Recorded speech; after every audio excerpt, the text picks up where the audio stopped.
billionaire CEO's family drove her away. 4 years later, he saw her at the pediatric hospital with twins who looked just like him. "Alexander," she said, her voice steady despite the emotion building behind her eyes. "I'd like you to meet Micah and Maya. They're 3 years old." She paused, drawing a deep breath. "They're your children." The world seemed to tilt beneath Alexander's feet. He gripped the edge of the nearest chair, his eyes moving between the sleeping children and Naomi's face, searching for confirmation that he had heard her correctly. "My." The word came out strangled. "How is that possible?" "The usual way," Naomi said, a flash of her old wry humor surfacing briefly. "I was already pregnant when I left Boston. About 6 weeks along, though I didn't know it then." Alexander stared at the twins, really seeing them now. The boy had his dark hair and jawline, while the girl had inherited Naomi's delicate features combined with unmistakable Pierce characteristics. They were beautiful, perfect combinations of himself and the only woman he had ever truly loved. "Why didn't you tell me?" he asked, his voice barely above a whisper. "You know why." Naomi's expression hardened. "Your mother made it very clear what would happen to anyone who became pregnant with a Pierce heir. Your father threatened to destroy my medical career before it even began. And your sister promised to make sure I'd never work in any hospital in the country.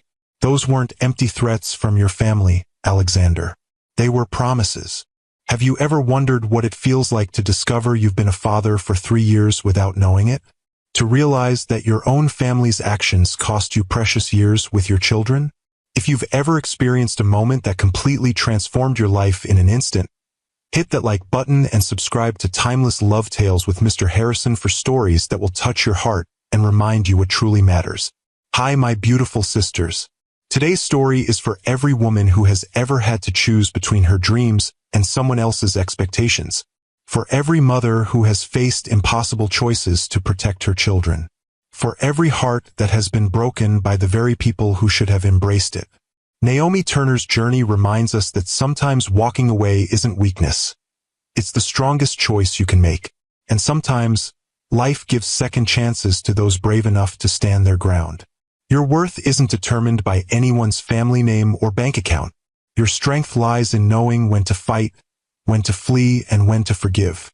Let's dive into this powerful story of love, loss, and unexpected reunion. The first time Alexander Pierce saw Naomi Turner after 4 years of silence, the world seemed to stop on its axis.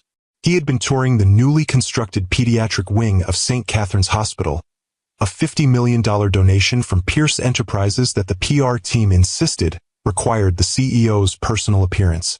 Alexander had been distracted, mentally reviewing quarterly projections while nodding at appropriate intervals as the hospital director droned on about state-of-the-art equipment and healing environments. Then he saw her. Naomi stood in the doorway of a patient room, her copper hair pulled back in a simple ponytail, wearing scrubs that couldn't disguise the elegant lines of her body. She was speaking softly to a nurse, her hands moving in that expressive way he remembered so vividly, as though her words alone couldn't contain the fullness of her thoughts. For a moment, Alexander forgot to breathe. For years had softened nothing between them.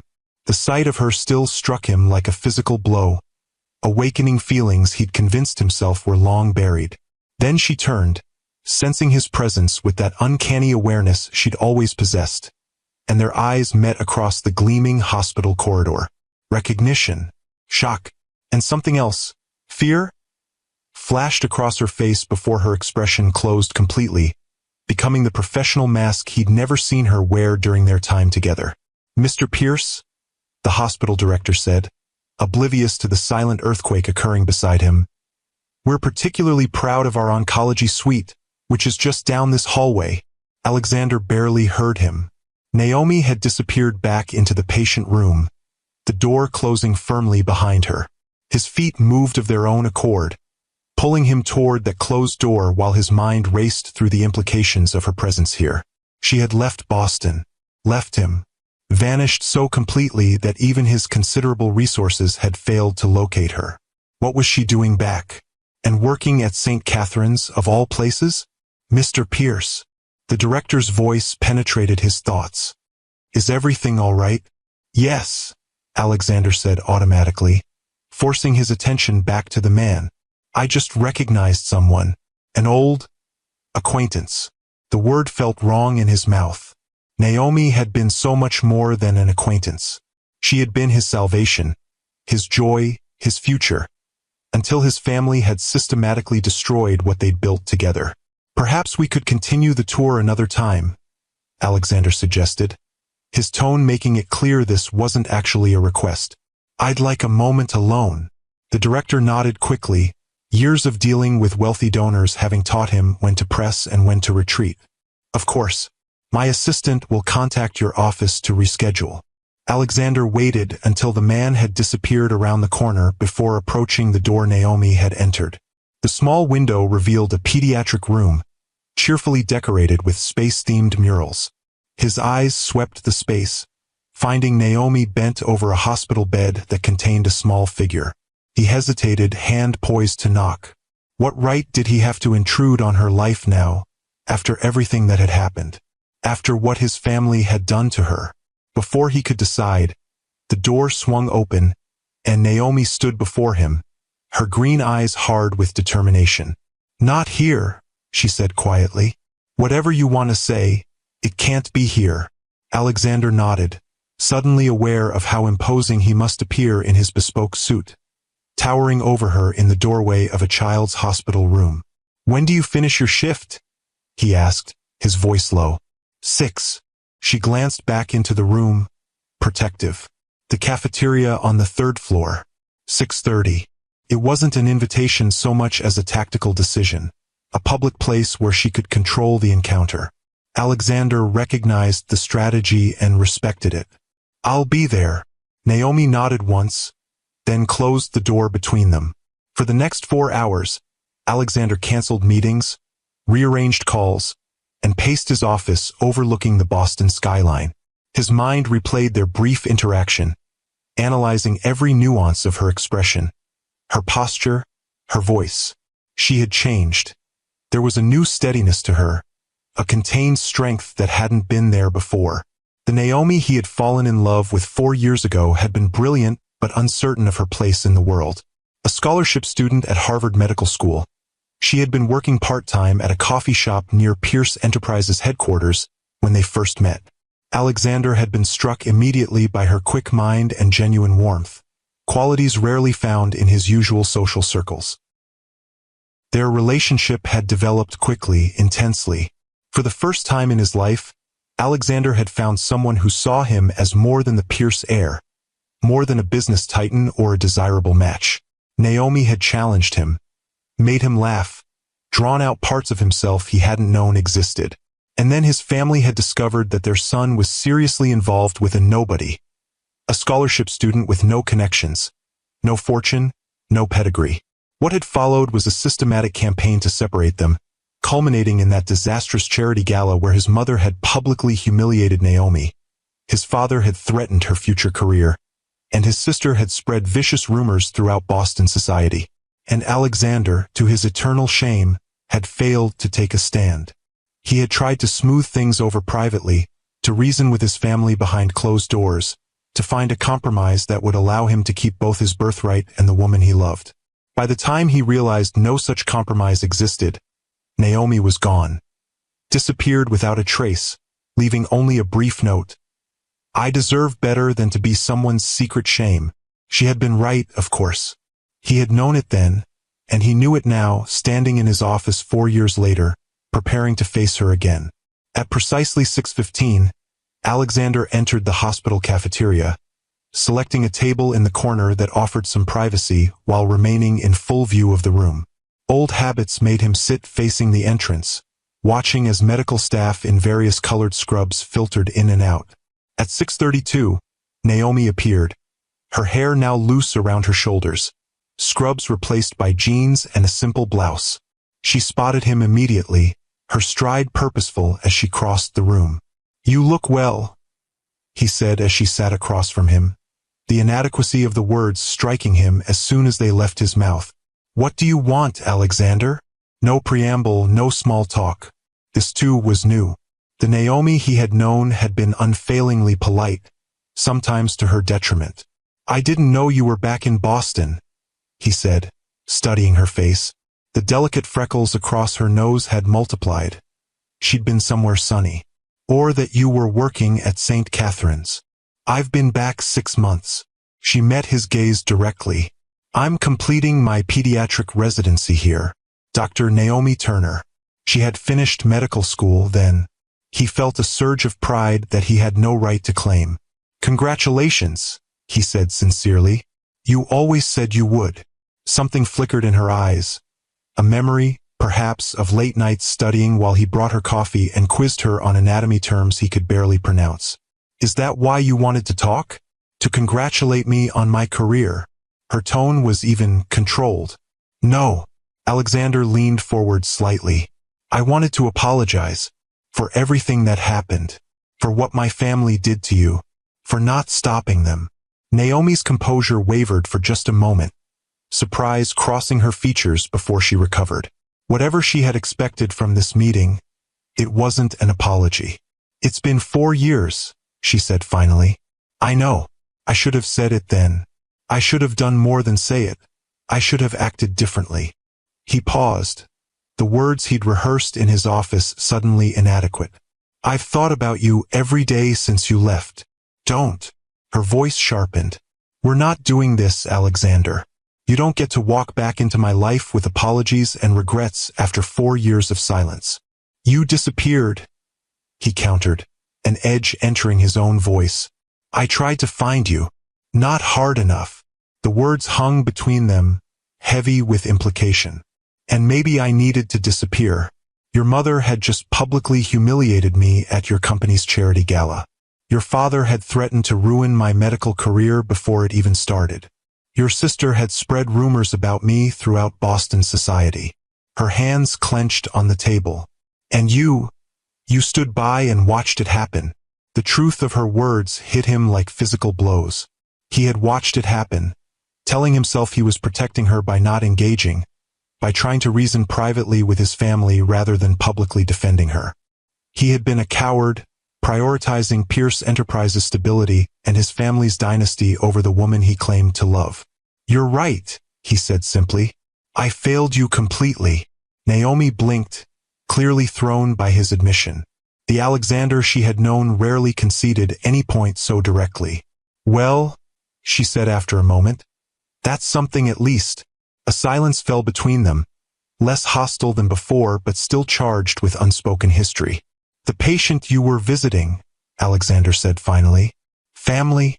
Something shifted in Naomi's expression, a wariness entering her eyes. Yes. I hope they're recovering well. They are. She glanced at her watch. I should go. I have rounds early tomorrow. As she stood to leave, Alexander found himself desperate to prolong their contact, to find some way back into her life, however tenuous. Naomi, he said quickly, would you have coffee with me sometime? Properly, I mean, not in a hospital cafeteria. She hesitated, studying him with those perceptive green eyes that had always seen through his carefully constructed facades. I don't think that's a good idea. Please. He rarely used that word, had been taught from childhood that Pierces didn't plead for anything. But he used it now. One coffee. I just want to talk. About what, Alexander? The past is done. We've both moved on. Have we? He challenged softly. Something complicated passed across her face. I have to go. She turned and walked away, her back straight, not looking back even once. Alexander watched her disappear through the cafeteria doors, the familiar ache of her absence settling into his chest once more. But something had changed. She was back in Boston. She had agreed to meet him, however briefly. It was more than he'd had in 4 years, and Alexander Pierce had built an empire on recognizing opportunities in the smallest openings. He would see her again. He just needed to be patient. If you've ever had to rebuild a bridge you once burned, hit that like button. And if you believe that true redemption requires more than just words, subscribe to Timeless Love Tales with Mr. Harrison for stories that explore the complicated path to forgiveness. 3 days later, Alexander was reviewing acquisition proposals in his office when his assistant interrupted with an urgent call. Sir, there's a Dr. Turner on line 1. She says it's important. Alexander's heart rate doubled instantly. Put her through. There was a click, then Naomi's voice, tense and professional. Alexander, I need you to come to St. Catherine's. Room 412. Now. What's happened? Are you all right? Just come. Please. The line went dead. 20 minutes later, Alexander strode through the pediatric ward, his mind racing with possibilities. Had Naomi been injured? Was she ill? The fear that had gripped him since her call made it difficult to maintain his usual composed demeanor. Room 412 had a colorful sign on the door reading Micah's space station. Alexander knocked once, then entered to find Naomi standing beside a hospital bed where a small boy of about 3 lay sleeping, and 4 attached to his arm and monitoring equipment surrounding him. Thank you for coming, Naomi said quietly, her face drawn with exhaustion. Of course. Alexander approached cautiously, his eyes drawn to the child. Something about the boy's features, the straight nose, the set of his jaw even in sleep, struck a chord of recognition. What's going on, Naomi? Who is this? Before she could answer, a nurse entered carrying another child, a little girl, identical to the boy except for her longer hair, also sleeping. The sedative worked quickly, the nurse said to Naomi. Her fever's down to 101.2. Thank you, Jen, Naomi replied, taking the child and gently placing her in a second bed beside the boys. Could you give us a few minutes? When the nurse had gone, Naomi turned to face Alexander fully, her expression a complex mixture of determination and vulnerability he'd never seen before. Alexander, she said, her voice steady despite the emotion he could see building behind her eyes. I'd like you to meet Micah and Maya. They're 3 years old. She paused, drawing a deep breath. They're your children. The world seemed to tilt beneath Alexander's feet. He gripped the edge of the nearest chair, his eyes moving between the sleeping children and Naomi's face, searching for confirmation that he had heard her correctly. My. The word came out strangled. How is that possible? The usual way, Naomi said, a flash of her old wry humor surfacing briefly. I was already pregnant when I left Boston. About 6 weeks along, though I didn't know it then. Alexander stared at the twins, really seeing them now. The boy, Micah, had his dark hair and jawline, while the girl had inherited Naomi's delicate features combined with unmistakable Pierce characteristics. They were beautiful, perfect combinations of himself and the only woman he had ever truly loved. Why didn't you tell me? He asked, his voice barely above a whisper. You know why. Naomi's expression hardened slightly. Your mother made it very clear what would happen to anyone who became pregnant with a Pierce heir. Your father threatened to destroy my medical career before it even began. And your sister promised to make sure I'd never work in any hospital in the country. Those weren't empty threats from your family, Alexander. They were promises. He did recall the memory of his mother's cruel speech at the charity gala, delivered with a champagne flute in hand and a smile on her face as she systematically destroyed Naomi's reputation, was seared into his mind. They're sick? He asked, nodding toward the twins. Micah has pneumonia. Maya developed a sympathetic fever. They've always been connected that way. Naomi rubbed her temples.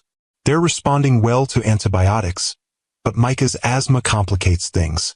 Asthma? Alexander felt each new piece of information like a physical blow. His children had been alive for 3 years. They had personalities, medical histories, favorite foods and colors and stories, and he had missed all of it. He inherited it from your side, Naomi said. Your sister had childhood asthma, didn't she? Alexander nodded numbly, remembering Elisa's breathing treatments when they were young. Why tell me now, after 3 years? Naomi sank into a chair, suddenly looking every bit as exhausted as she must have felt. Because they're asking about their father. Because hiding them from you was never my plan, it was just survival. Because... She looked up at him, her green eyes bright with unshed tears. Because they deserve to know you, regardless of our past. Alexander moved slowly to the space between the 2 small beds, looking down at his sleeping children. His throat tightened with an emotion he couldn't name. grief and joy and rage and wonder all tangled together. "I've missed everything," he said softly. "Not everything," Naomi replied. "There are only 3. There's still so much ahead, if you want to be part of it." "If I want?" Alexander turned to her, incredulous. "Of course I want to be part of their lives. They're my children, Naomi." "It's not that simple, Alexander. You come with complications. Your family." "My family has no say in this," he interrupted, a cold determination settling over him. "Not anymore." Naomi studied him, searching for something in his expression. "You've changed." Yes, it was the simple truth. The past 4 years had transformed him, stripped away illusions about his family's dynasty and his place within it. "After you left, I started seeing things differently. The company, my parents, the life I thought I was supposed to want." He paused. "I've been dismantling my father's power structure at Pierce Enterprises for the past 2 years.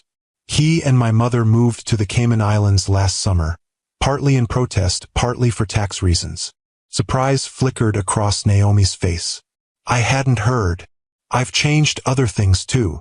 Alexander hesitated, then continued. "I established a foundation for first-generation medical students. It provides full scholarships and living stipends." He didn't add that he had named it after her, or that he reviewed each candidate personally, looking for the same determination and compassion that had drawn him to Naomi. Before she could respond, Micah stirred, his small face scrunching as he blinked awake. "Mommy?" he called, voice raspy from sleep and illness. Naomi was at his side instantly. "I'm here, sweetheart. How are you feeling?" "Thirsty." The boy's gaze drifted to Alexander, curiosity replacing drowsiness. "Who's that?" Alexander felt frozen, overwhelmed by the direct gaze of his son. His son. Seeing him for the first time, Naomi glanced at Alexander, a silent question in her eyes. When he nodded, she turned back to Micah. "This is Alexander," she said gently. He's your father." Micah's eyes widened, suddenly looking even more like Alexander's. "For real? For real," Alexander confirmed, finding his voice as he moved closer to the bed. "It's very nice to meet you, Micah." The boy studied him with solemn intensity. "Do you like rockets?" Alexander felt a smile tug at his lips. "I do. Very much." "Me too," Micah said, as if this settled something important. "Maya likes stars better. She's still sleeping." "I can see that." Alexander glanced at the other bed where Maya remained peacefully asleep. "Your mom tells me you haven't been feeling well." Micah nodded, pointing to his chest. "My lungs got sick, but Dr. Wilson says I'm being very brave." "You certainly are," Alexander agreed, fighting the urge to reach out and touch the boy's hair, to confirm he was real. A small hand emerged from the blankets, reaching toward him. "You can hold my hand if you want. Mommy says it helps with the scary stuff." Alexander gently took his son's hand, marveling at how tiny it was within his own. Something profound shifted inside him, a tectonic realignment of priorities, of purpose, of identity. In that moment, holding Micah's small hand, Alexander Pierce became a father in more than just biology. "Does it help?" Micah asked, watching Alexander's face with curious intensity. "With the scary stuff?" "Yes," Alexander answered truthfully. "It helps very much." Naomi observed this exchange silently, her expression unreadable as she adjusted Micah's foreline. The moment was interrupted when Maya stirred in the adjacent bed, her eyes fluttering open. "Mommy?" she called, voice small and confused. "I'm here, sweetheart." Naomi moved to Maya's bedside, brushing dark curls from the little girl's forehead. "How's my brave girl feeling?" "My head hurts," Maya mumbled, then noticed Alexander. Unlike her brother's immediate curiosity, Maya regarded the stranger with cautious assessment, her eyes, so like Naomi's in shape but with Alexander's deep blue color, narrowing slightly. "Who's that?" Before Naomi could answer, Micah called out excitedly, "That's our dad. He likes rockets." Maya's expression remained skeptical. "For real?" Alexander approached her bed slowly, recognizing the wariness in her gaze, the same expression he'd seen in board meetings when someone was presenting questionable data. His daughter was already a critical thinker. "For real," he confirmed softly. "My name is Alexander." "I'm Maya," she replied formally, as though introducing herself at a diplomatic function rather than from a hospital bed. "I'm 3.5. "It's an honor to meet you, Maya," Alexander responded with equal formality. Instinctively understanding this child required a different approach than her brother. Maya studied him for a long moment, then asked, "Where were you before?" The directness of the question struck Alexander like a physical blow. He glanced at Naomi, who gave a small nod, encouraging him to answer honestly. "I was here in Boston," he said carefully. "I didn't know about you and Micah until today." "Why not?" Maya pressed, her young face serious. Alexander hesitated, searching for words a 3-year-old might understand. "Sometimes grown-ups make mistakes. Big mistakes. I made some, and because of that, your mom and I were apart when you were born." Maya considered this, then declared with the absolute certainty of childhood, "You should say sorry." A surprised laugh escaped Alexander. "You're absolutely right. I should." He looked at Naomi, holding her gaze as he spoke. "I am deeply, truly sorry." Something softened in Naomi's expression, though she quickly masked it as she checked Maya's temperature with the back of her hand. "Can you stay?" Micah asked, his voice hopeful.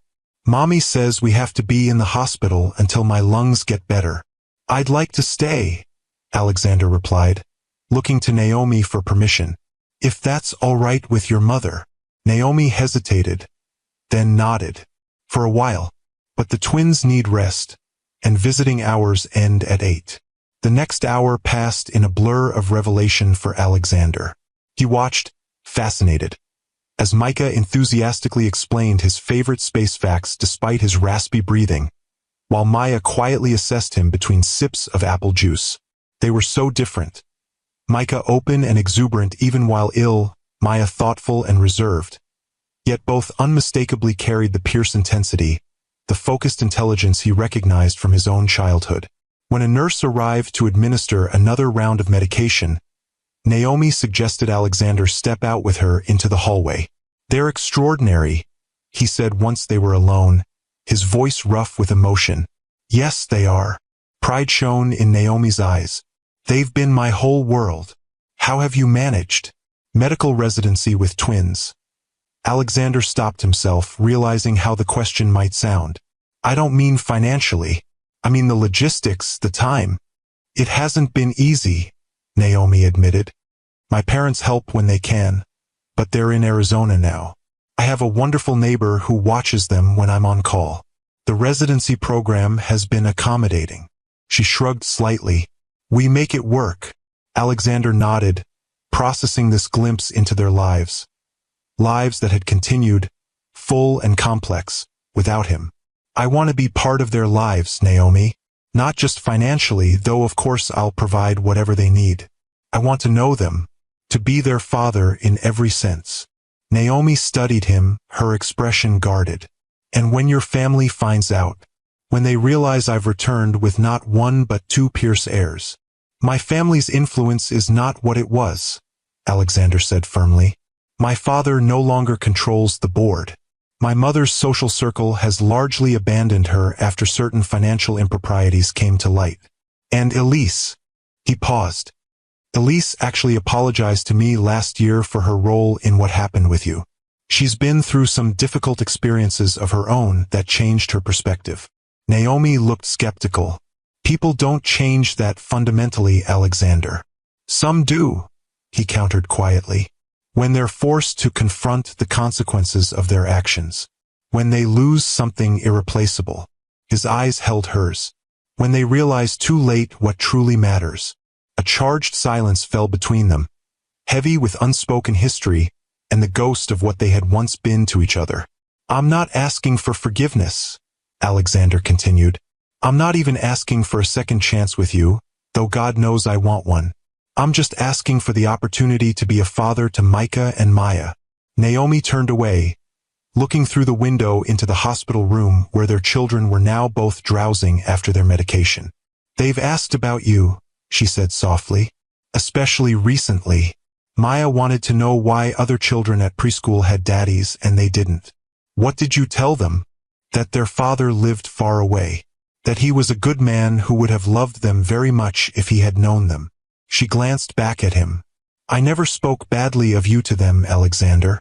Whatever was between us, they deserved the chance to form their own opinions of their father." Gratitude washed through him. Even after everything, she had protected his relationship with children he hadn't known existed. It was more generosity than he deserved. "Thank you," he said simply. Naomi nodded, then checked her watch. "Visiting hours are almost over. They need rest, and I have early rounds tomorrow."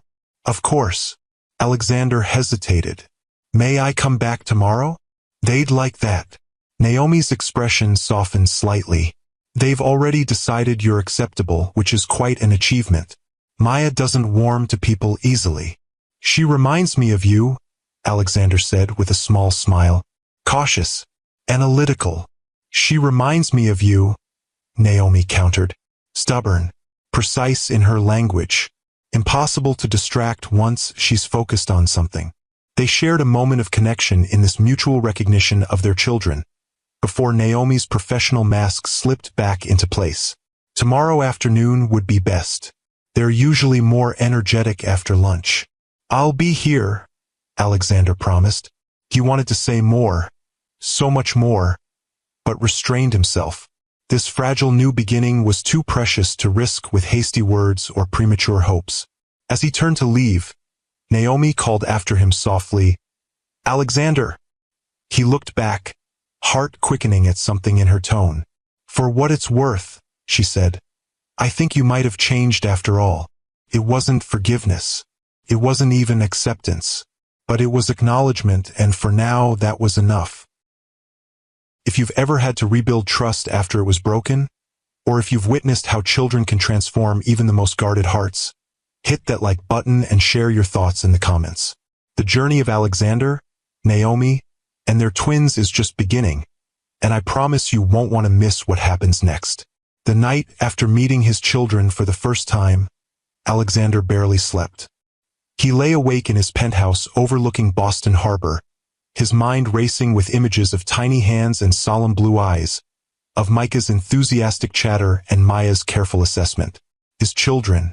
The words still felt surreal, miraculous, and devastating in equal measure. By morning, he had made several decisions.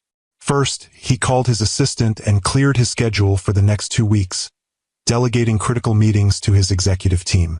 Then he contacted his lawyer to begin establishing trust funds for the twins. Finally, he made a call he'd been avoiding for years. "Alexander!"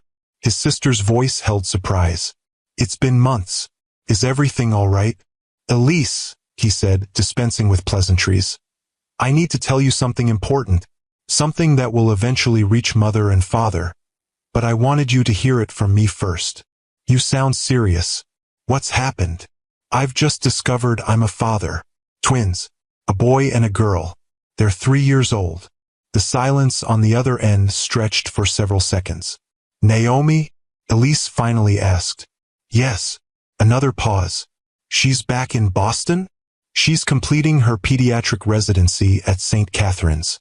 I ran into her during the hospital tour 3 days ago." "And she just told you about the children? After 3 years?" Alexander's grip tightened on the phone. "She had good reason not to tell me, Elise. Or have you forgotten how our family treated her?" His sister's sigh carried through the line. "No, I haven't forgotten." Her voice softened. "What are they like, your children?" The unexpected question caught Alexander off guard.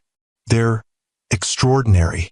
The boy, Micah, is enthusiastic and open. The girl, Maya, is more reserved, analytical. They both love space, stars and rockets." "They sound wonderful," Elise said, and to his surprise, her voice held genuine warmth. "I meant what I said last year, Alexander. I'm truly sorry for my part in what happened with Naomi. I was cruel and thoughtless. If there's any way I can make amends now—" "Actually, there is." Alexander took a deep breath. When mother and father find out about this, they'll likely try to interfere. I need to know you won't help them. I won't, Elise promised immediately. In fact, I'll run interference if needed. They don't have the same hold over me they once did. Thank you. Alexander hesitated, then added, the twins might like to meet their aunt someday, when things are more settled. I'd like that very much. Elise's voice caught slightly. Congratulations, Alexander. Truly. After hanging up, Alexander felt a weight lift from his shoulders. His relationship with his sister had been strained for years, first by her role in Naomi's departure, then by his gradual distancing from the family's toxic dynamics. This conversation felt like the beginning of something new, a tentative bridge across old wounds. At the hospital that afternoon, Alexander arrived carrying two carefully selected gifts. For Micah, a detailed model rocket kit designed for parent-child assembly. For Maya, a book about the constellations with stunning photographs and simple explanations perfect for a precocious 3-year-old. He found the twins sitting up in their beds, looking markedly better than the day before.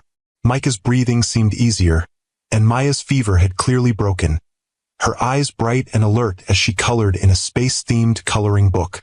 You came back, Micah exclaimed when Alexander entered, his face lighting up with unguarded delight. I promised I would, Alexander replied, setting the gifts on the foot of each bed. And I brought you both something. Micah tore into his package immediately, gasping with excitement at the rocket kit. Mom, look, we can build it together. Maya, true to her more cautious nature, carefully unwrapped her gift, examining the book with serious concentration before looking up at Alexander. Thank you, she said formally. I like stars very much. I thought you might, Alexander replied, equally formal. Perhaps we could look at it together? Maya considered this, then nodded, patting the edge of her bed in invitation. Alexander sat carefully beside her, hyper-aware of how small she was, how fragile. As they began paging through the book, Maya gradually relaxed, her natural curiosity overcoming her reserve as she asked increasingly detailed questions about nebulae and black holes. Across the room, Naomi entered, still in her scrubs, clearly having come directly from her rounds. She paused in the doorway, taking in the scene. Alexander reading with Maya, Micah excitedly explaining the rocket kit he planned to build. Something complicated passed across her face before she schooled her expression. How are my space explorers feeling today? She asked, moving to check Micah's temperature with the back of her hand. Better, Micah declared. Dr. Wilson said maybe we can go home tomorrow if my breathing stays good. That's the plan, Naomi confirmed, glancing at Alexander.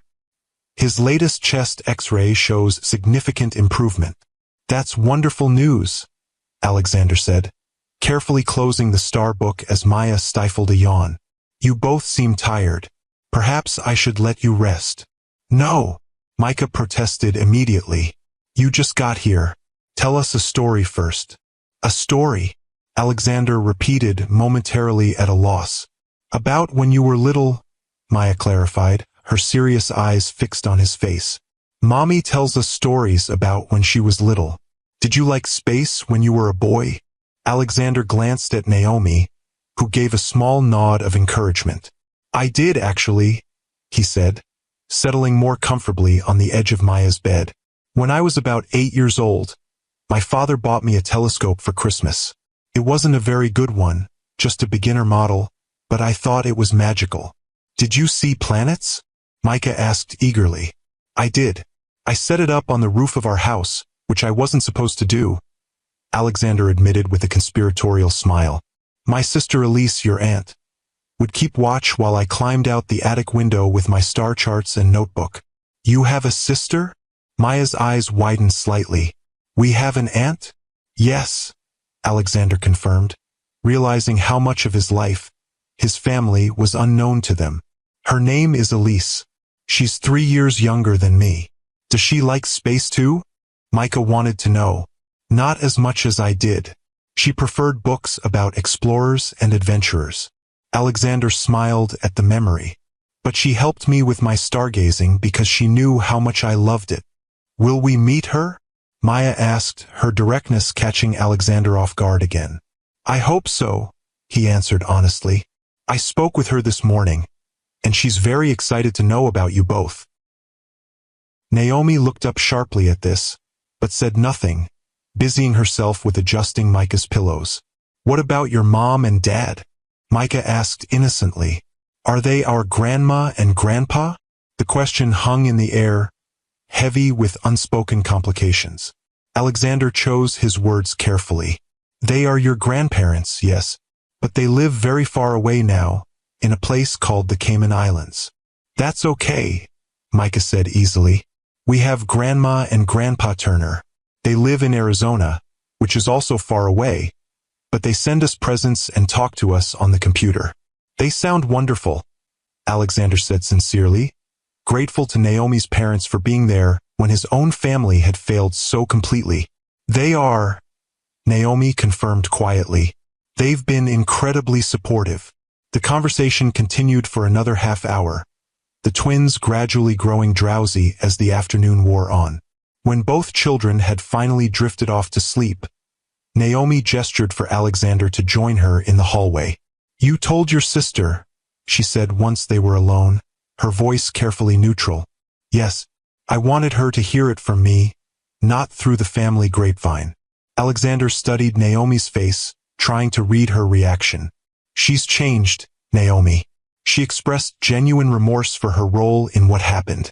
People say many things when confronted with the consequences of their actions, Naomi replied, though her tone lacked the edge he might have expected. What matters is what she does now. She offered to run interference with my parents when they inevitably find out. Naomi raised an eyebrow. And you believe her? I do. Alexander hesitated, then added, the family dynamics have shifted significantly in the past few years. My father's health scare 2 years ago, combined with some questionable financial decisions, weakened his position considerably. My mother's social standing collapsed after a scandal involving misappropriated charity funds. And Elise. He paused. Elise went through a difficult divorce that opened her eyes to many things. I see. Naomi was quiet for a moment, processing this information. And what about you, Alexander? What changed you? The question was direct, penetrating, pure Naomi. Alexander considered his answer carefully. Losing you, he said finally. Realizing what I had sacrificed for a family legacy that suddenly seemed hollow. Watching my father manipulate and control everyone around him and recognizing those same tendencies in myself. He met her gaze steadily. I've spent 4 years trying to become someone different from the man who let you walk away. Naomi looked away, her profile illuminated by the harsh hospital lighting. The twins' doctor wants to discharge them tomorrow morning, assuming Micah's breathing remains stable overnight. Alexander accepted the change of subject. That's excellent news. Is there anything I can do to help with the transition home? Actually, yes. Naomi turned back to him. They'll need to remain quiet for a few days, which is challenging with 3-year-olds. Having new activities and gentle entertainment would help. If you'd like to visit tomorrow evening. She left the invitation hanging. I'd like that very much, Alexander said, careful not to reveal how much the casual invitation meant to him. What time would be best? Around 6? After they've had dinner and settled a bit. 6 it is. Alexander hesitated, then asked the question that had been weighing on him. Naomi, what have you told them about me? Before yesterday, she sighed softly. Not much, honestly. When they first started asking about their father around their 2nd birthday, I told them you lived far away. As they got older and the questions became more specific, I said you were a good man who didn't know about them, but who would have loved them if you had. She met his eyes directly. I never wanted them to feel unwanted or abandoned, Alexander. Whatever happened between us, that wasn't their burden to carry. The generosity of this stunned him. After everything his family had done, after his own failure to stand by her, Naomi had still protected his image in the eyes of their children. Thank you, he said simply.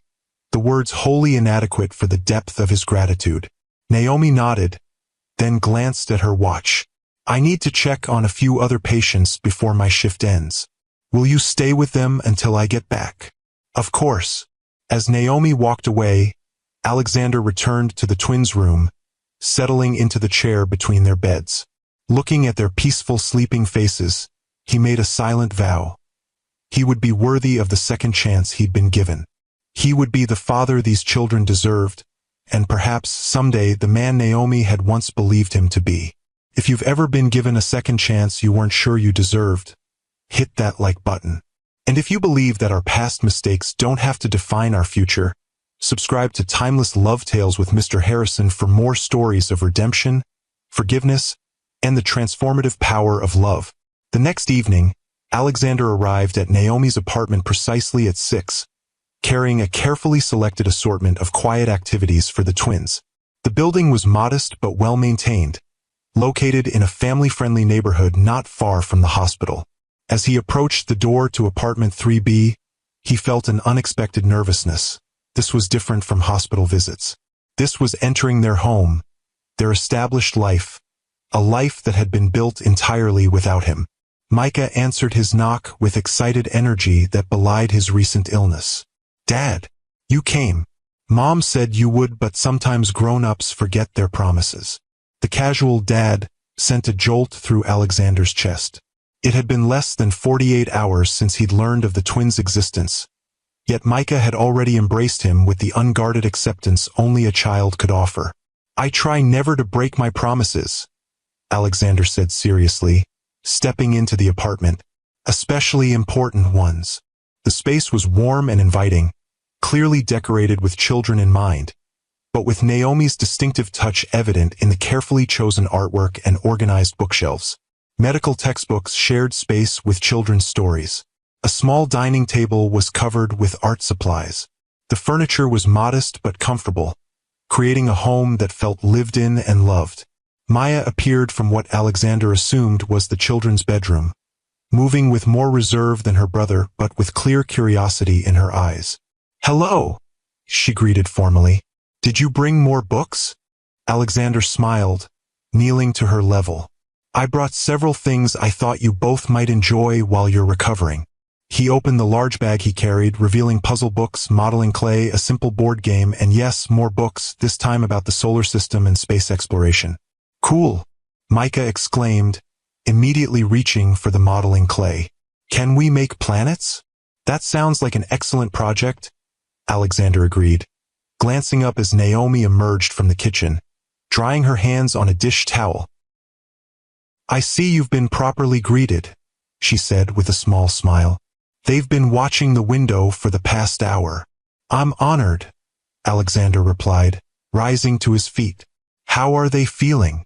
Much better. Micah's breathing is almost back to normal, though he'll need to use his inhaler for another week as a precaution. She gestured toward the living room. Make yourself comfortable. I was just finishing dinner preparations. Can I help with anything? Naomi looked momentarily surprised by the offer. Actually, if you could help the twins wash up, that would be helpful. The bathroom is down the hall. The simple domestic task, helping small hands with soap and water, ensuring sleeves stayed dry, mediating a minor dispute over whose turn it was to use the dinosaur towel, felt strangely significant to Alexander. These were the everyday moments he had missed for 3 years, the routine interactions that built a parent-child relationship. Dinner was a simple affair. Chicken soup and homemade bread that Naomi explained her neighbor had brought over. The twins chattered throughout the meal, Micah dominating the conversation with elaborate plans for rocket building, while Maya occasionally interjected with surprisingly insightful questions about how real rockets worked. You know a lot about space for someone who works with money, Maya observed, fixing Alexander with her penetrating gaze. I studied engineering in college before I went into business, Alexander explained, impressed by her perception. I've always been fascinated by how things work. Like mommy with bodies, Micah added helpfully. She knows how everything inside people works. That's right, Naomi confirmed with a smile. Everyone has different things they're curious about. What else do you like besides space and money? Maya asked Alexander, clearly conducting her own personal assessment of this new figure in their lives. Alexander considered the question seriously. I enjoy sailing. Being out on the water helps me think clearly. I like classical music, particularly Bach. And I've always enjoyed building things. Models when I was younger, and now companies and projects. Do you have a boat? Micah asked, eyes wide. I do, Alexander admitted. A sailboat. Can we see it sometime? The hope in Micah's voice was palpable. Alexander glanced at Naomi, not wanting to overstep. Perhaps when you're fully recovered, if your mother agrees. We'll see, Naomi said. Her standard parental response non-committal but not dismissive. Now, who's ready for dessert? Ms. Rodriguez sent over her famous apple crisp.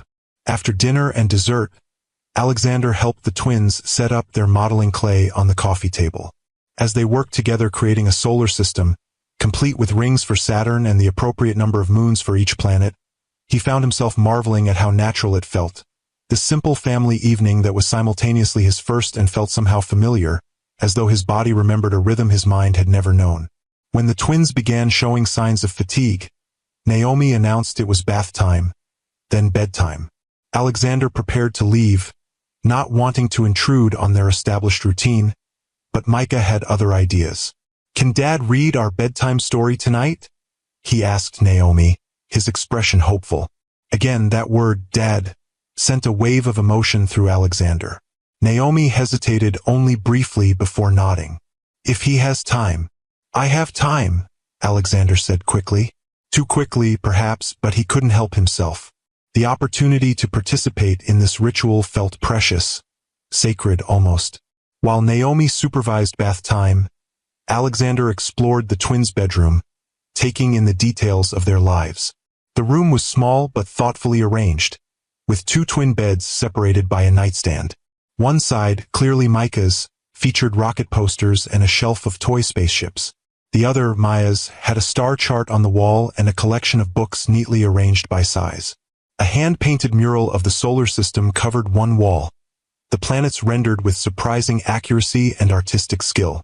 I painted that when they were 2, Naomi said from the doorway, making Alexander turn. They were going through a phase where they wouldn't sleep unless they could see the planets. It's beautiful, Alexander said sincerely. I didn't know you painted. There's a lot we didn't know about each other, Naomi replied, her tone not unkind but matter-of-fact. I started painting as stress relief during my first year of residency. It helps me process the difficult days. Before Alexander could respond, the twins burst into the room in matching space-themed pajamas, hair damp from their baths, faces glowing with the particular radiance of children who have successfully delayed bedtime by a few precious minutes. Story time, Micah announced, climbing into his bed. Dad's reading tonight.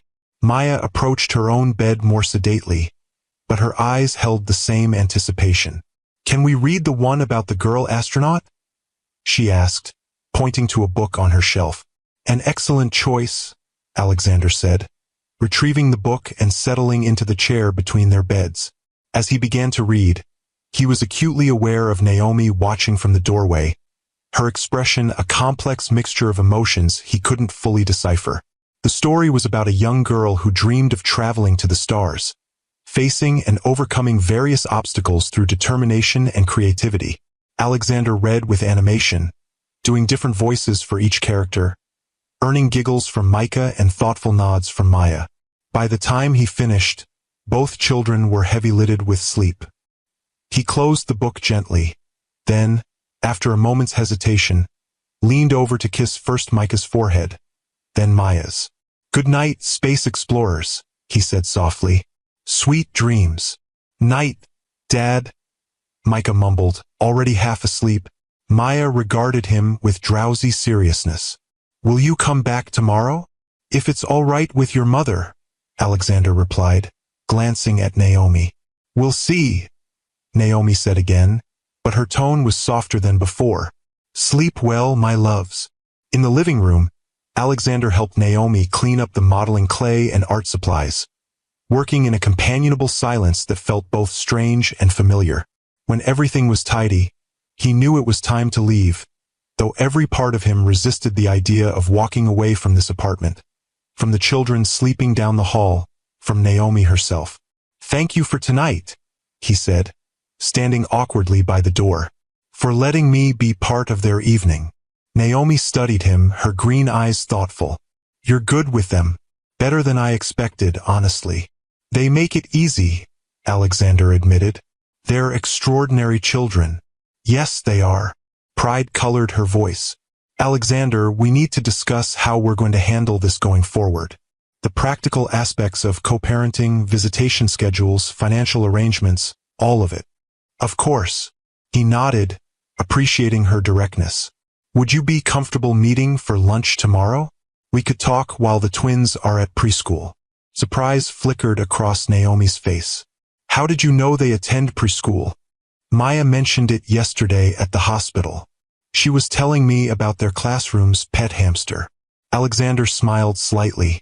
She was quite concerned about whether it was being properly cared for in their absence. "That sounds like Maya." Naomi's expression softened momentarily before returning to its practical focus. "Lunch would work. There's a cafe near the hospital called Rosemary's. Noon. I'll be there." Alexander hesitated at the door. "Naomi, I know this is all happening very quickly, and I know you have every reason to be cautious. But I want you to know how grateful I am for the chance to know them, to be their father." Naomi's expression was unreadable for a long moment. Then, quietly, she said, "They deserve to have a father who loves them, Alexander. I just hope you understand what that really means. The commitment, the consistency, the willingness to put their needs above everything else, including your family's expectations and your company's demands." "I do understand," he replied solemnly. "And I promise you, I will never let them down the way I let you down." Something flickered in her eyes. Pain, perhaps, or memory. "Good night, Alexander." "Good night, Naomi." As he walked to his car, Alexander felt both elated and humbled by the evening. The simple domestic scenes, dinner, crafts, bedtime stories, had affected him more deeply than any business triumph or acquisition. For the first time in his life, Alexander Pierce understood what it meant to be truly needed, truly important to someone else's world. The next day, Alexander arrived at Rosemary's Cafe 15 minutes early, selecting a quiet table in the corner that offered privacy for their conversation.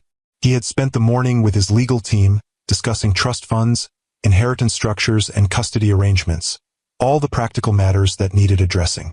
But as he waited for Naomi, his thoughts kept returning to Maya's serious eyes and Micah's unguarded smile. Naomi arrived precisely at noon, still in her scrubs, her copper hair pulled back in a practical ponytail. She looked tired, Alexander noted, the kind of bone-deep exhaustion that came from juggling too many responsibilities for too long. "Sorry I couldn't change," she said, sliding into the seat across from him.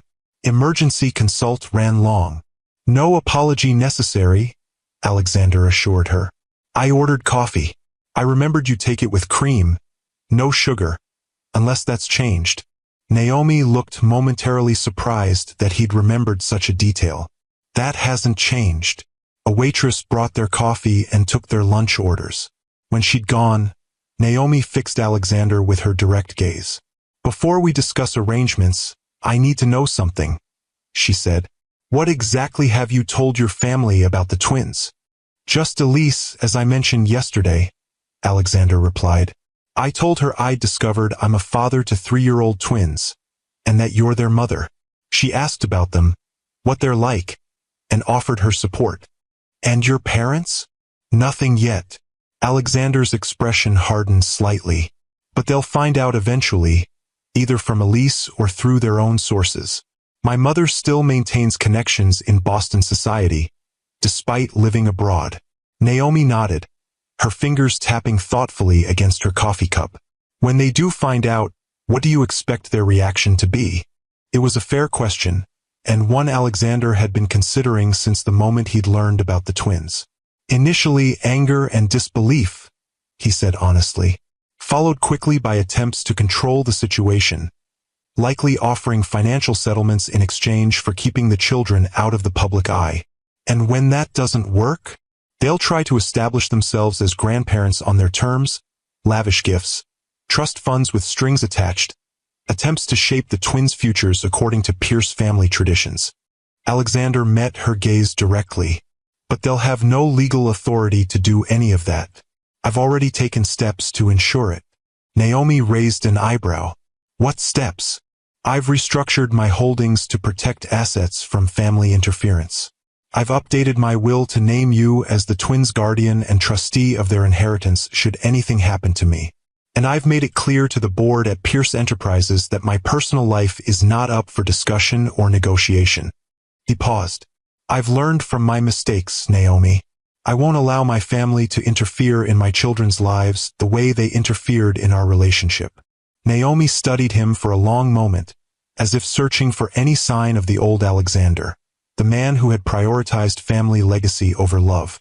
Whatever she saw in his face must have satisfied her, because she nodded slightly. All right, she said. Let's discuss practical arrangements. For the next hour, they worked through the logistics of co-parenting. Alexander proposed a gradual increase in his time with the twins, starting with evening visits and weekend afternoons, eventually building to overnight stays once they were comfortable with him. Naomi agreed with the stipulation that she would be present for the first few weeks of visits. They need time to adjust to this new reality, she explained. Especially Maya. She processes changes more slowly than Micah. I've noticed, Alexander said. She observes everything, considers it carefully before responding. She reminds me of my grandfather in that way. He was the same, always 3 steps ahead because he took the time to analyze every angle.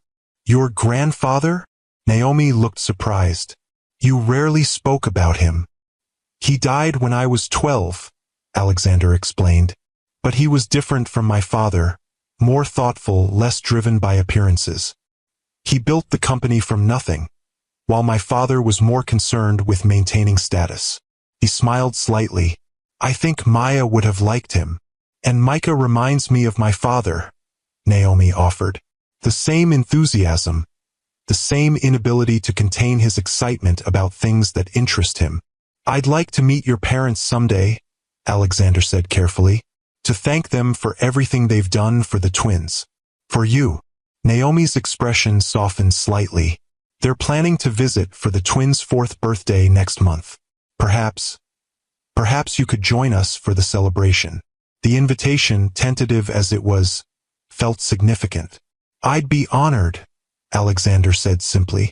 As their lunch concluded, they moved on to financial matters. This was where Alexander anticipated the most resistance, knowing Naomi's fierce independence. I want to establish trust funds for their education and future needs, he began. And I'd like to contribute to their current expenses, healthcare, childcare, anything they require. Naomi's expression grew guarded. We've managed fine without financial support for 3 years, Alexander. I know you have, he acknowledged. And that's a testament to your strength and resourcefulness. But they're my children too, Naomi. Providing for them financially is both my responsibility and my right. She considered this, then nodded slowly. Educational trusts are reasonable. As for current expenses, we can discuss specific needs as they arise. But I don't want them suddenly showered with excessive luxury or spoiled with extravagant gifts. That's not how I want them raised. I understand and respect that, Alexander assured her. My goal isn't to change the wonderful life you've built for them, but to support it. As they prepared to leave the cafe, Alexander hesitated, then asked the question that had been weighing on him. Naomi, why did you call me that day at the hospital? You could have continued keeping the twins' existence from me. What changed? Naomi was quiet for a moment, gathering her thoughts. Several things, she finally said. Micah's illness was frightening. I realized how important it was for them to have medical history from both sides of their family. And as I mentioned, they've been asking more questions about you. She met his gaze directly. But mostly, I saw you that day at the hospital and you seemed different. There was something in your eyes, in the way you carried yourself. Less arrogance, more substance. I thought perhaps you might finally be the father they deserve. The assessment was both brutally honest and surprisingly hopeful. I'm trying to be, Alexander said quietly. Every day, I'm trying to be better than I was. Naomi nodded, then glanced at her watch. I need to get back to the hospital. The twins finish preschool at 3. Their neighbor, Mrs. Castillo, picks them up when I'm working. They'd be happy to see you this evening if you'd like to come by. I'd like that very much, Alexander replied, careful not to reveal how much the casual invitation meant to him. As they parted ways outside the cafe, Alexander felt a cautious optimism taking root. The path forward wouldn't be simple or easy, but it was clear. A path toward being the father his children needed and, perhaps someday, the man worthy of Naomi's trust once more. If you believe that our greatest growth often comes from our most painful mistakes, hit that like button. And if you've ever had to rebuild something precious that was once broken, subscribe to Timeless Love Tales with Mr. Harrison for more stories that remind us it's never too late to become the person we were meant to be. Over the next 3 weeks, Alexander established a new rhythm to his life, one centered entirely around Micah and Maya. He visited the apartment every evening he was invited, which quickly became most evenings. He rearranged his work schedule to be free by 5, delegating responsibilities that had once seemed crucial but now felt secondary to bedtime stories and dinner conversations. The twins adjusted to his presence with varying speeds. Micah embraced Alexander completely and immediately, his natural openness making the transition seamless.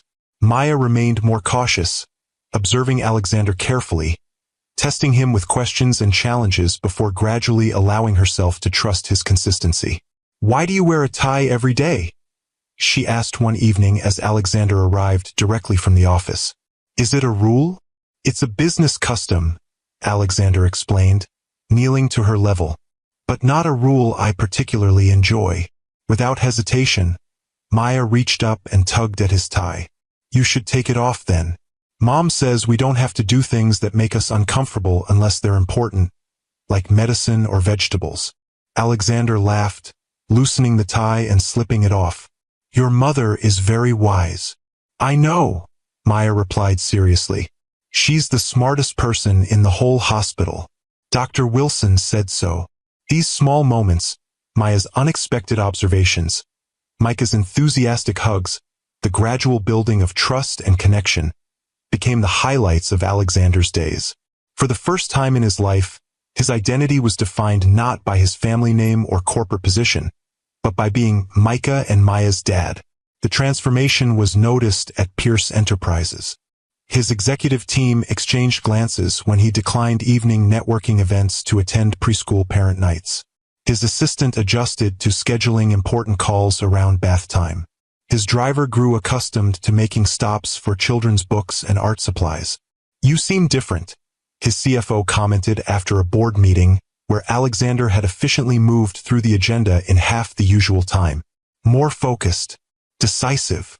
I have more important priorities now," Alexander replied simply.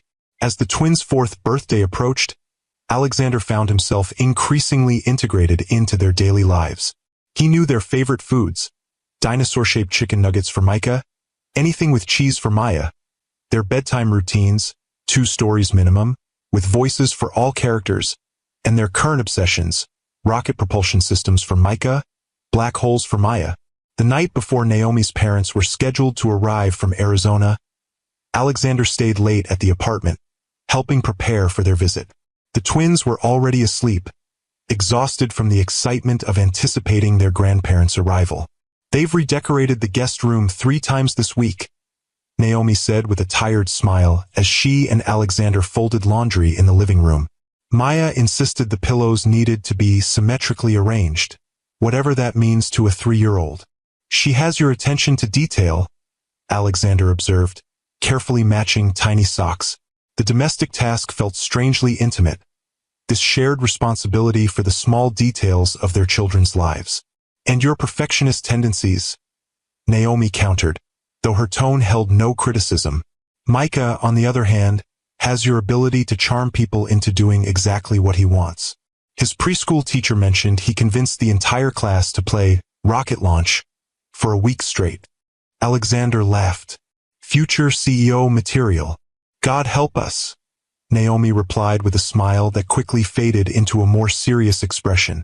Alexander, there's something we should discuss before my parents arrive. Of course.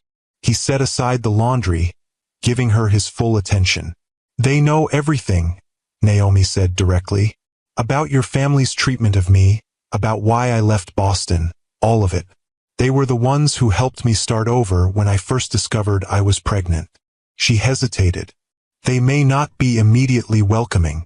Alexander nodded, having expected as much. That's completely understandable. I'd be concerned if they weren't protective of you and the twins. They're good people, Naomi continued, fair-minded and forgiving eventually, but they'll need to see for themselves that you're committed to the twins. That this isn't just... She trailed off. Just what? Alexander prompted gently. Naomi met his gaze directly. That this isn't just guilt or novelty or some Pierce family obligation. That you truly want to be their father, for the long haul, through tantrums and school problems and teenage rebellion and everything else that comes with parenthood. I do, Alexander said with quiet certainty. Naomi, these past weeks have been the most meaningful of my life. I can't imagine going back to the way things were before. The emptiness, the hollow achievements, the constant striving for things that don't actually matter. He paused. I know I have to earn your parents' trust, just as I'm earning yours and Maya's. I'm prepared to do that however long it takes. Naomi studied him for a long moment, then nodded. They arrive tomorrow at noon. The birthday party is Saturday at 2. Nothing fancy. Just cake and presents in the park down the street, with a few friends from preschool. Should I bring anything? Do anything specific to prepare? Just be yourself, Naomi advised. The version of yourself I've seen these past weeks with the twins. That's who they need to meet. The next day, Alexander arrived at the apartment precisely at 2, having deliberately given Naomi's family time to settle in before he appeared. He carried carefully wrapped presents for the twins and a bouquet of flowers, not ostentatious, but thoughtfully selected for Naomi's mother. Micah opened the door before Alexander could knock, practically vibrating with excitement. Dad, Grandma and Grandpa are here, and they brought us presents from Arizona. Come see. Alexander allowed himself to be pulled into the apartment, where he found Naomi in the kitchen with an older couple who could only be her parents.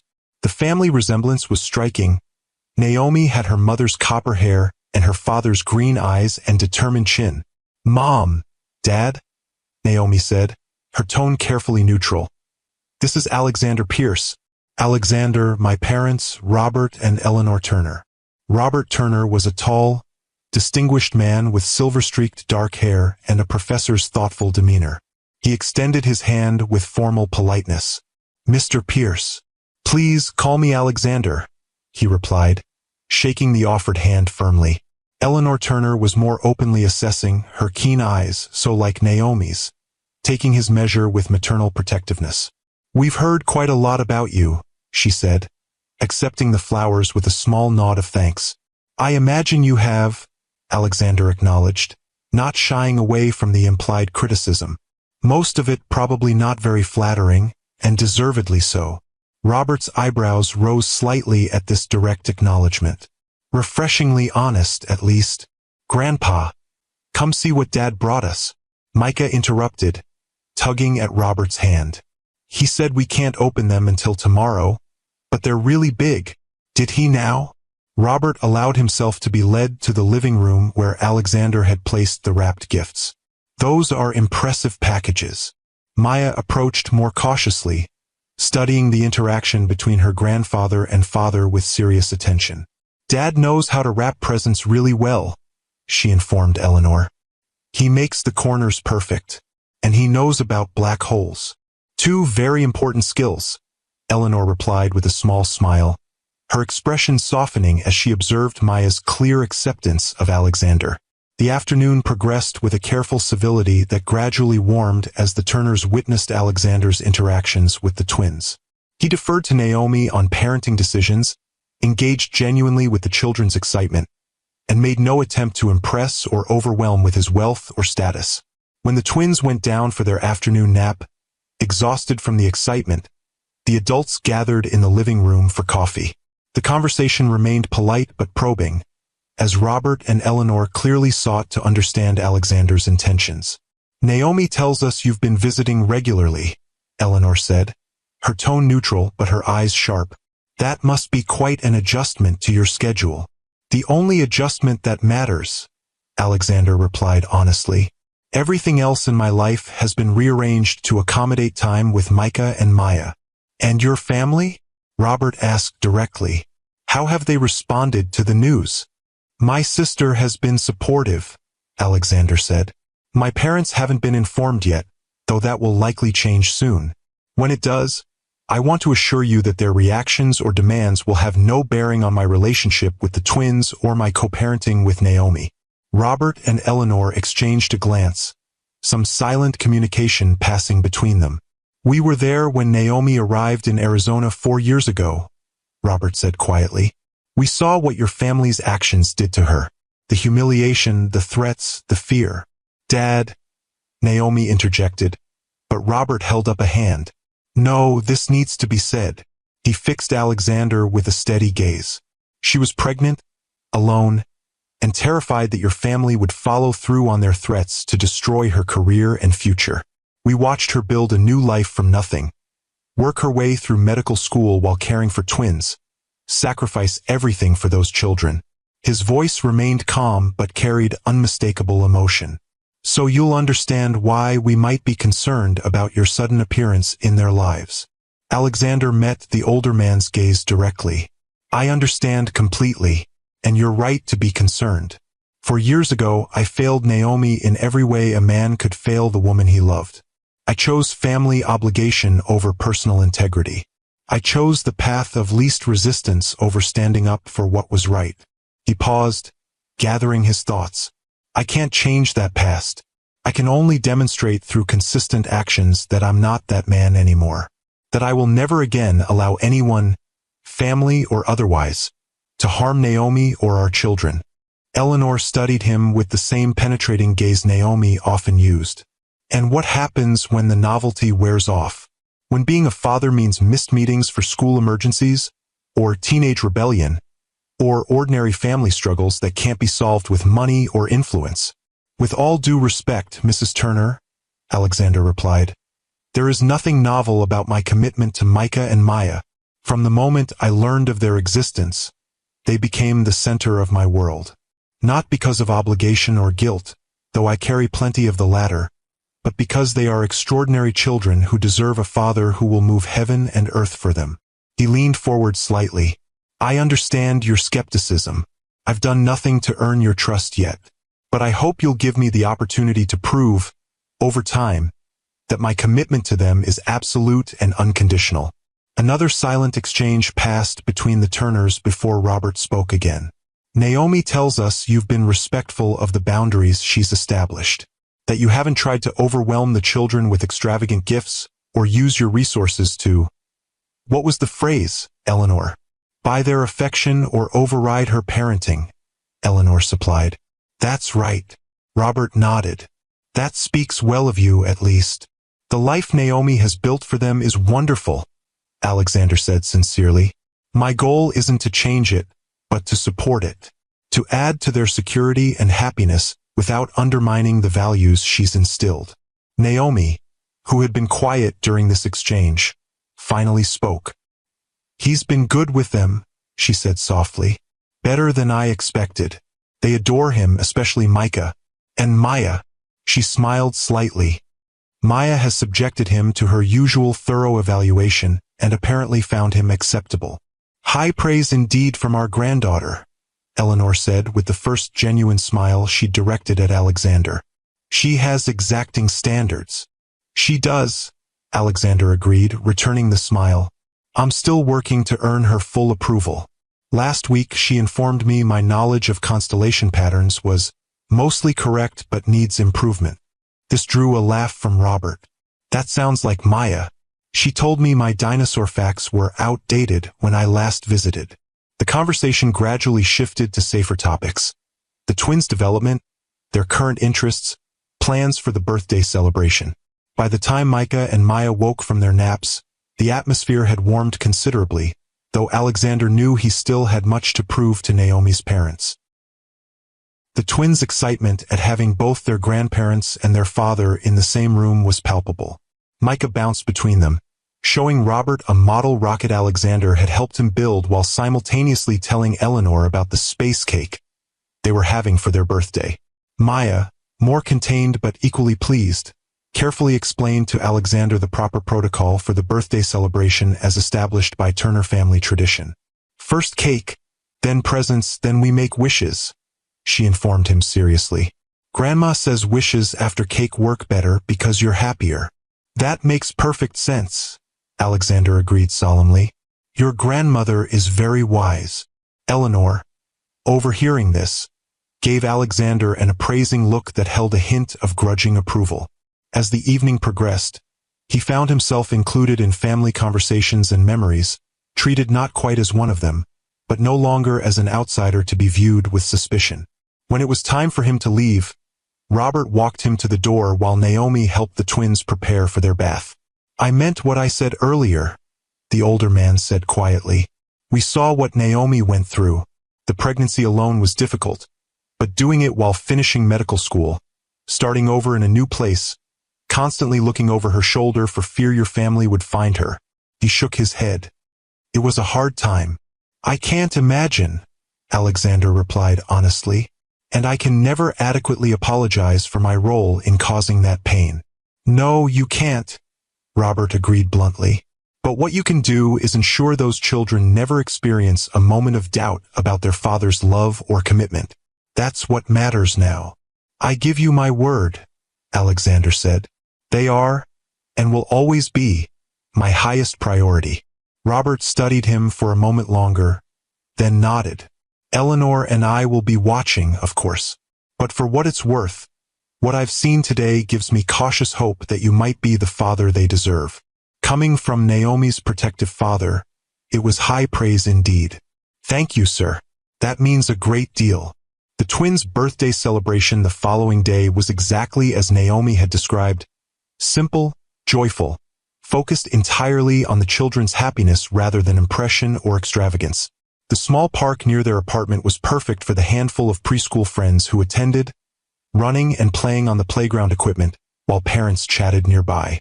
Alexander found himself in the unusual position of being introduced as Micah and Maya's dad, to people who had no idea who Alexander Pierce was in the business world, and cared even less. These parents judged him solely on his interactions with the twins and his respectful partnership with Naomi.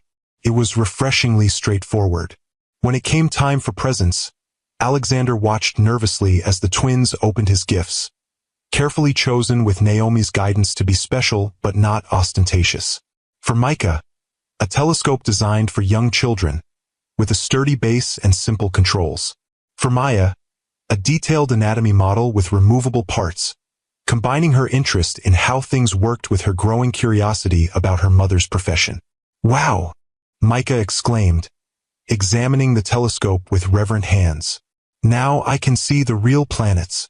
Can we set it up tonight, Dad?" "Please, if it's all right with your mother," Alexander replied, glancing at Naomi, who nodded her permission.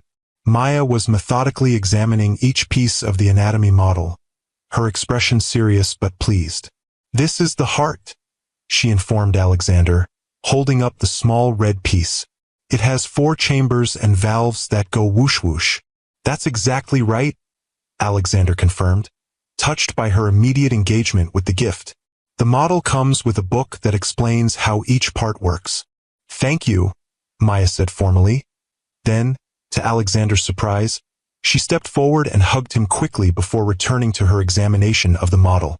The simple gesture, Maya's first spontaneous display of physical affection toward him, affected Alexander more deeply than any business achievement ever had. He caught Naomi's eye over Maya's head and saw that she had noticed the significance of the moment as well, her expression softening in a way that made his heart constrict. Later, as the party wound down and the twins played with their friends on the playground, Eleanor approached Alexander where he stood watching them. Those were thoughtful gifts, she observed. Educational but exciting. You clearly paid attention to their interests. I wanted to get them something meaningful, Alexander replied. Something that would grow with them. Eleanor nodded, her gaze following her grandchildren. Robert and I have been talking. We'd like to invite you to join us for dinner tomorrow evening. Just the adults. There are things we should discuss regarding the twins' future, and it would be good to do so without little ears present. The invitation, while not exactly warm, represented a significant step forward. I'd be honored, Alexander said sincerely. Thank you.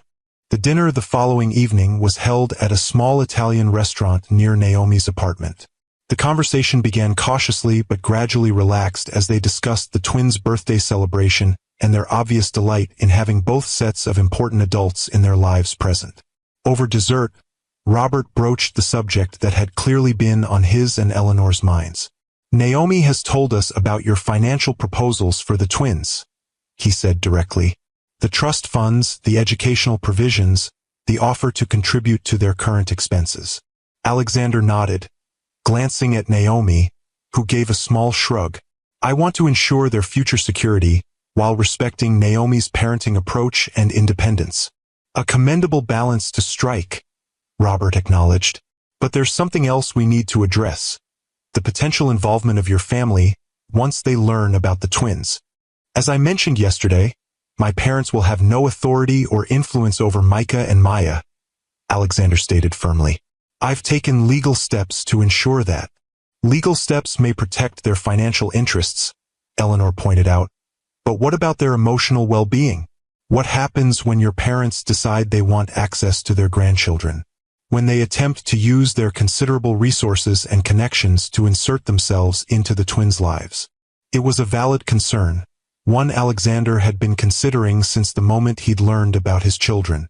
My parents' approach to grandparenting would likely be similar to their approach to parenting, controlling, status-conscious, and conditional, he acknowledged. That's not something I want Micah and Maya exposed to.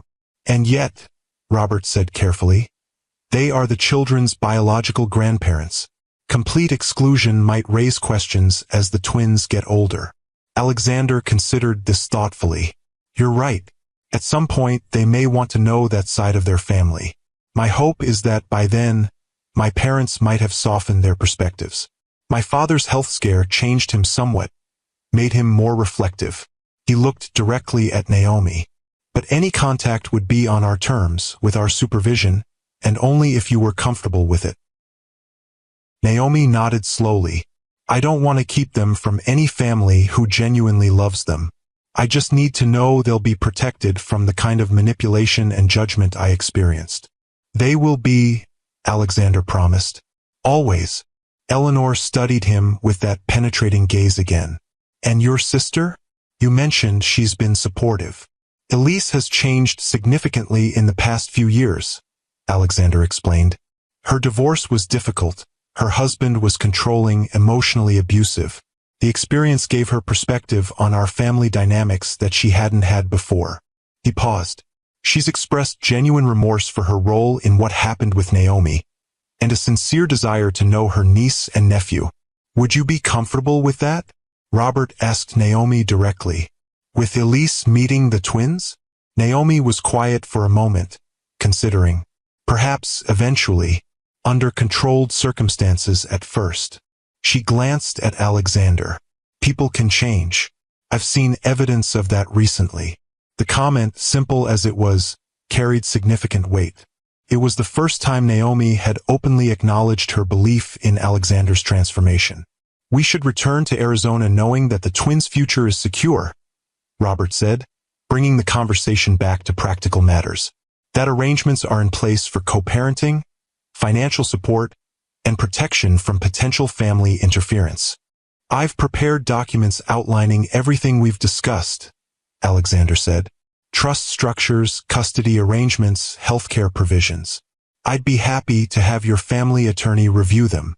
That would be appropriate, Robert agreed. And appreciated. As the evening concluded, Eleanor surprised Alexander by taking his hand briefly. You're not what I expected, she admitted. Based on Naomi's descriptions of you 4 years ago, I anticipated someone different. I was different 4 years ago, Alexander acknowledged, less aware of what truly matters, less willing to stand up for it. Eleanor nodded. Keep proving us wrong, Mr. Pierce. Those children deserve nothing less than your absolute best. I intend to, he promised. Every day.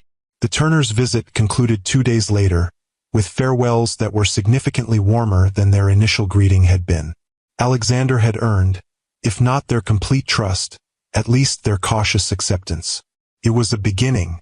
As he helped load their luggage into the taxi for the airport, Robert pulled him aside for a final word. Naomi doesn't give second chances easily, he said quietly. The fact that she's allowing you into the twins' lives speaks volumes about what she's seen in you these past weeks. Don't squander that trust. I won't, Alexander assured him. It's more precious to me than anything. After the Turners departed, Alexander found himself alone with Naomi for the first time in days, the twins having been invited to a playdate with friends from the birthday party. Your parents are remarkable people, he said as they cleaned up the remains of breakfast. I see where you get your strength and principles. They've always been my foundation, Naomi agreed. When I left Boston, they didn't just take me in. They helped me rebuild my confidence, reminded me of who I was beyond what had happened. She glanced at him. They were impressed by you, more than they let on. I'm glad, Alexander said sincerely. Their opinion matters, both for the twins' sake and because they're important to you. Naomi was quiet for a moment, wiping down the kitchen counter with methodical movements.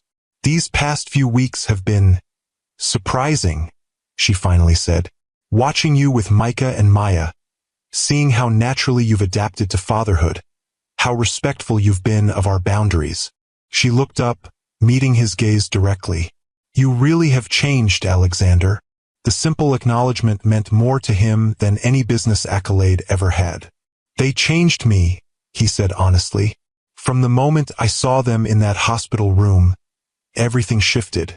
Priorities, perspective, purpose. All of it realigned around them. And your family? Naomi asked, the question that had always hovered between them. When they inevitably find out and make demands, issue ultimatums, threaten consequences, then they'll discover exactly how much I've changed, Alexander replied, his voice quiet but firm. Because nothing, not family legacy, not corporate power, not social standing, nothing is more important to me than Micah and Maya. And, he added carefully, than making amends to you if that's ever possible. Naomi's expression softened slightly. We're finding our way forward, Alexander. One day at a time. It wasn't forgiveness, not yet. But it was acknowledgement of possibility, of a path forward that might someday lead to healing. For now, that was enough. If you believe that true redemption comes through actions, not just words, hit that like button. And if you've ever witnessed how children can transform us into better versions of ourselves, subscribe to Timeless Love Tales with Mr. Harrison for more stories that remind us of what truly matters in this life. The inevitable confrontation with Alexander's parents came sooner than expected. 3 days after the Turners returned to Arizona, Alexander received a call from his sister while at the office. They know, Elise said without preamble. Mother called me this morning, absolutely livid. Apparently one of her Boston friends saw you at the park with Naomi and the twins and recognized you. The friend described the children as unmistakably Pierce's and asked if you'd been hiding a secret family. Alexander closed his eyes briefly, having anticipated this moment but hoped for more time to prepare. How much did you tell her? Nothing specific, Elise assured him. I said I knew you'd reconnected with Naomi, but that any details were yours to share. She's on the warpath, Alexander. They're cutting their Cayman Islands stay short and flying to Boston tomorrow. Of course they are, Alexander said grimly. Thank you for the warning. What can I do to help? Elise asked, her support a relatively new but welcome development in their relationship. Keep me informed of their movements, Alexander replied, and be prepared to meet your niece and nephew soon, under happier circumstances than this impending confrontation. After hanging up, Alexander immediately called Naomi, who was between hospital shifts. "My parents know," he said directly. "They're flying to Boston tomorrow." Naomi was silent for a moment. "What do they intend to do?" "Knowing them, they'll attempt to see me first, to handle the situation privately. When that fails, they may try to contact you directly." Alexander's voice hardened. "Which they will not be doing. I've already instructed security at both Pierce Enterprises and my building to deny them access. I'll be meeting them at a neutral location of my choosing." "Alexander," Naomi said carefully, "this is exactly what I feared. Your family creating chaos in the twins' lives." "They won't get near the twins," Alexander promised. "Or you. This is my battle to fight, and I intend to make my position absolutely clear to them. And if they don't accept that position, if they threaten legal action or use their connections to cause problems, then they'll discover I've learned a few things about wielding power myself these past 4 years," Alexander replied, his tone leaving no doubt about his determination. "Trust me, Naomi, I won't let them disrupt what we're building." The following day, Alexander arranged to meet his parents at a private dining room in a downtown restaurant, neutral territory where he could control the interaction. He arrived early, instructing the staff about the strict privacy he required and ensuring all details were arranged to his specifications. When Charles and Victoria Pierce entered the room, Alexander was struck by how they had aged in the years since he'd last seen them. His father, once the commanding presence in any room, now moved with the careful gait of a man who had faced his mortality. His mother, still elegant and immaculately dressed, had new lines around her mouth and eyes that spoke of displeasure rather than laughter. "Alexander," Victoria said, her voice carrying the precise modulation of old Boston society, "I see you've arranged this meeting with your usual attention to privacy. How considerate, given the circumstances." "Mother, father." Alexander remained standing, not moving to embrace either of them. "Please sit down." Charles Pierce lowered himself into a chair, studying his son with narrowed eyes. "I assume you know why we've cut our trip short." "I do." Alexander took his own seat, maintaining eye contact. "You've heard about my children." "Children," Victoria repeated, the word dripping with disdain. "So it's true. That girl trapped you after all." Alexander's expression hardened. "That girl is Dr. Naomi Turner, a pediatric resident at St. Catherine's Hospital, and no one trapped anyone. I only learned about the twins 3 weeks ago." "3 weeks," Charles said flatly. "And you didn't think to inform us that we have grandchildren?" "Frankly, no," Alexander replied. "Given your past treatment of Naomi, I saw no reason to rush that particular announcement." Victoria waved a dismissive hand. "Ancient history. What matters now is damage control. We need to establish paternity officially, of course, and then arrange appropriate financial settlements and confidentiality agreements." "There will be no damage control," Alexander stated firmly. "Micah and Maya are my children. I've already confirmed paternity, though it was unnecessary. They both carry unmistakable Pierce traits.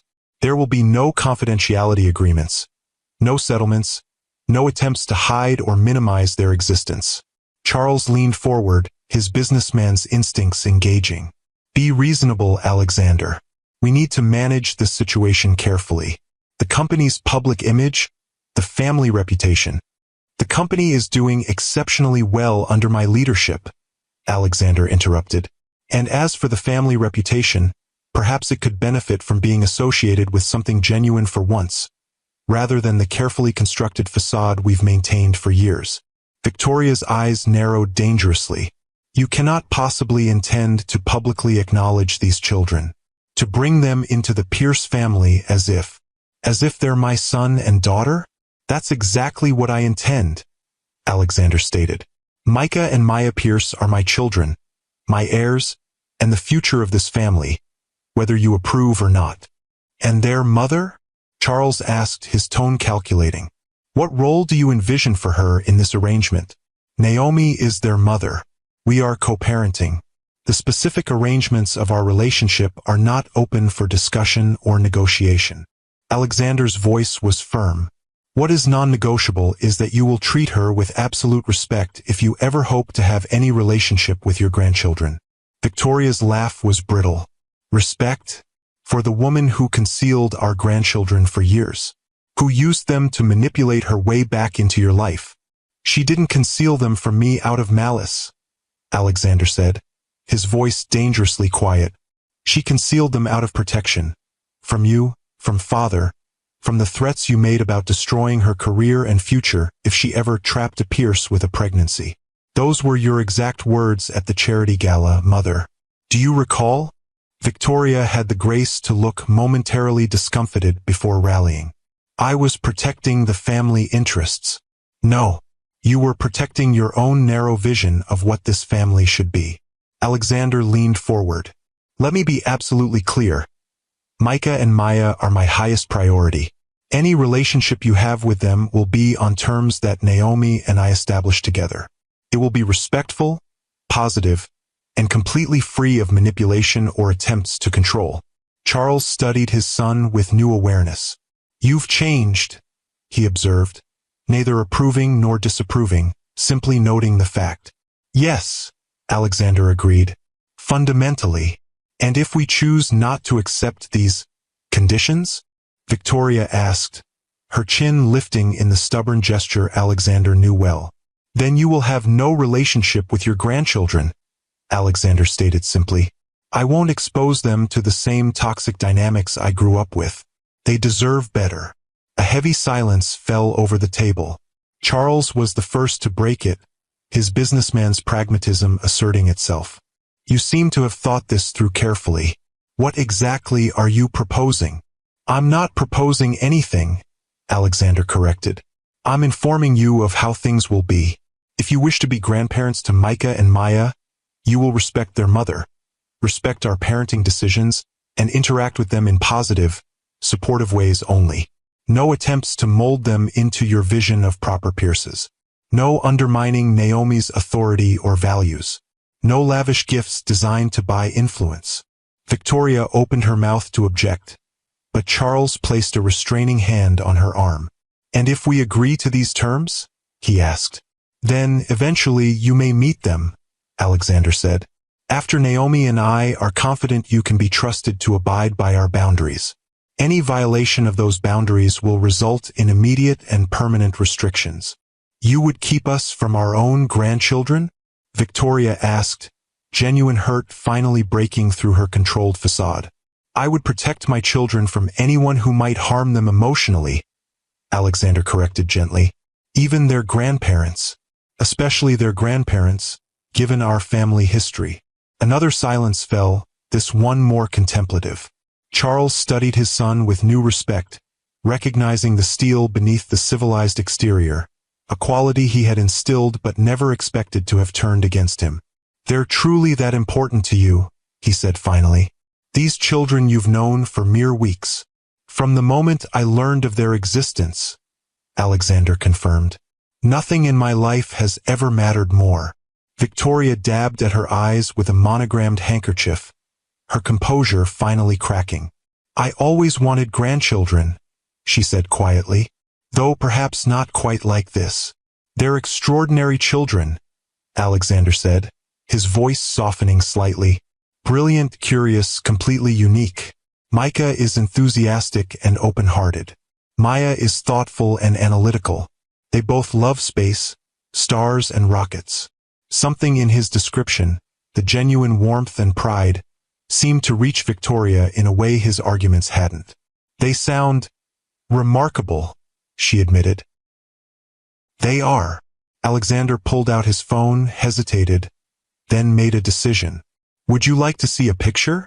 Both his parents leaned forward with undisguised interest as Alexander displayed a photo taken at the birthday party. The twins standing together, Micah beaming widely while Maya offered her more reserved smile, both wearing party hats and looking undeniably like Pierces. They have your eyes, Charles observed quietly. Both of them. And your mother's chin, Victoria added, touching the screen gently. The Pierce profile. Alexander watched his parents studying the image of their grandchildren, seeing the first genuine emotion either had displayed in years. It wasn't acceptance. Not yet, but it was a beginning.